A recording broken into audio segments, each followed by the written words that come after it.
Hi, I'm James, one of the piano teachers at Vincent Music. I want to take you through a tutorial on playing Spanish dance, and this is from the Grade 3 Piano for Leisure, Series 4. So let's start with playing it.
So this piece uses a thing called a habanera pattern in the left hand here, which sounds like.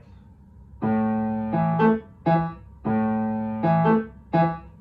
if you can practice that first and get that pattern happening, it's basically an octave with a fifth in the middle. And there's also a particular articulation of slurring the first three notes and staccatoing that one and that one. And then you're doing it in different positions. It does it in an A position, it also does it in an E position, it does it in a D position. But once you work that out, that first one, you kind of just shift the hand position and mold it, keep it molded that way. You can just shift A, E to D.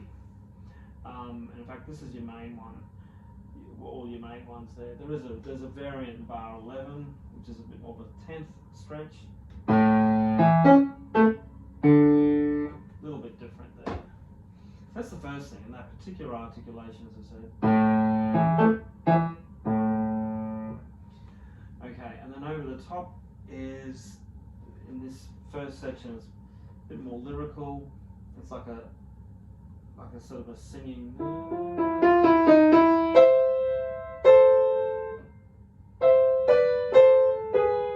There's those consecutive thirds there. So in bar 2, I guess you'd call it, bar 2, bar 3, you have that,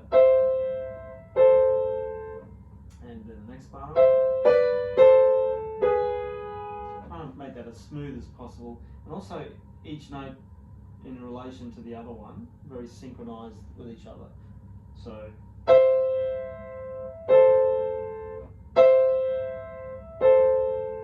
you want to get, that's technically legato. E, C, you want to get that sounding smooth and connected. Now, the challenge is when you do it in thirds, that third finger on the first note, which is C, you then have to play it again. So to get around that, if you lift that a little earlier, and it makes it sound that it's connected to the top part of the melody there. It's slow motion, so there's no break there. And the second one, you have to coordinate all your fingers. So if you haven't done this kind of thing before, it can be challenging to go 5-3, 4-2, 3-1, and get each note sounding fused to the other note.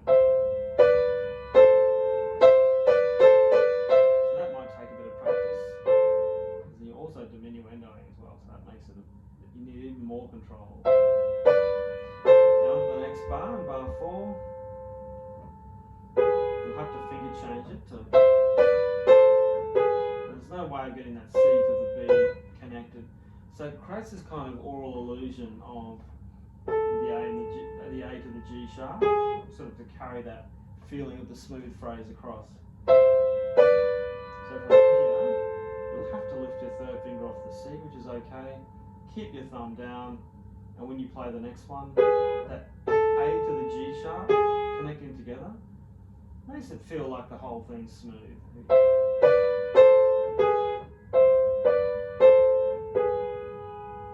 And so on.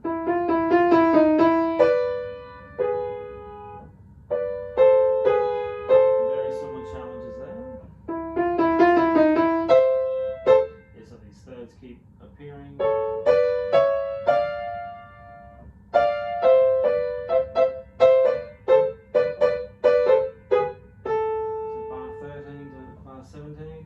Has a sort of a new kind of rhythm there.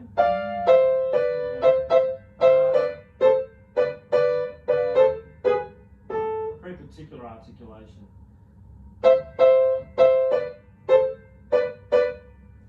It's long.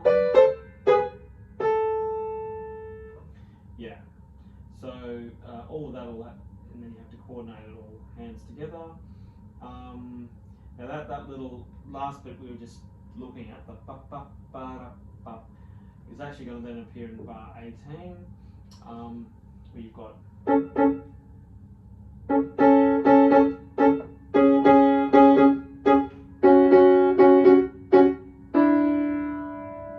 while it's repeating this, and you have to be really picky about the articulation. It's like. There's three kinds of notes going in. You've got a normal quaver, a long full crotchet, and then a short crotchet. Good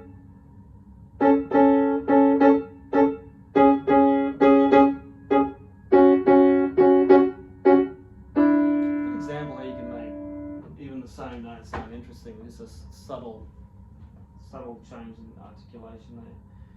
It's also kind of changing to a major key, even though it's not written that way. It's like it's an A major for a moment, and then just using accidentals to change that. So note the pedal here in the left hand. You're still doing that habanero pattern. And the pedal's optional, but it's nice to put there because it gives this feel. It's a much warmer, happier feel, and the pedal gives it a sort of a different kind of smoothness. So if you're going to pedal, make sure you come off at that staccato point. And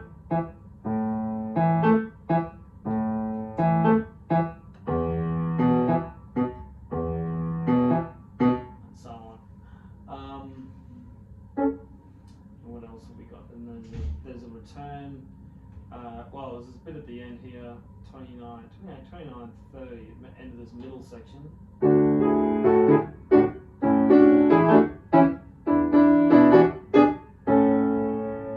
More thirds work, and very quiet at that, so take a lot of careful control to get that sounding good. And you go back, when you get to the del segna al coda, that means to go back to the sign. So bar 33, you go back to bar 2 where there's that little sign. It's kind of like a fancy repeat until you hit the code. It says 2 coda in bar 30, what was it, bar 16. And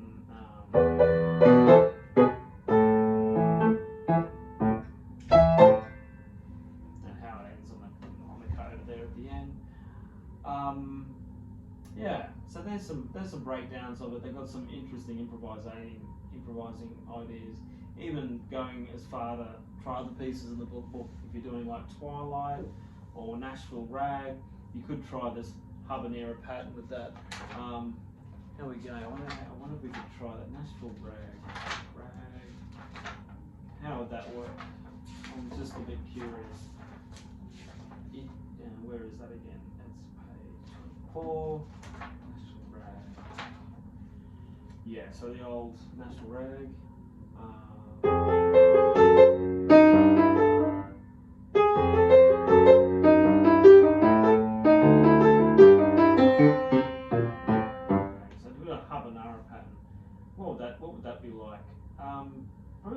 intro, went to bar 6, you could go, oh yeah, it's a bit more straightforward harmony.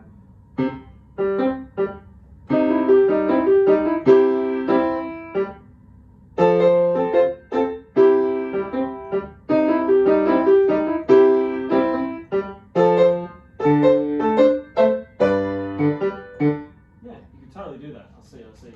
And the Twilight, the other one. Interesting flavours these. Twilight, I think it's this one here.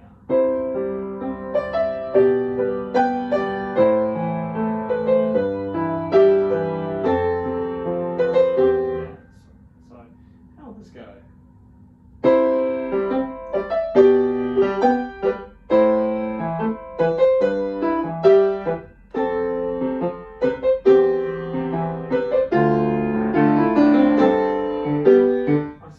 Yeah, you could do that with those pieces. Some interesting improvising ideas as well as making up your own stuff if you wanted to.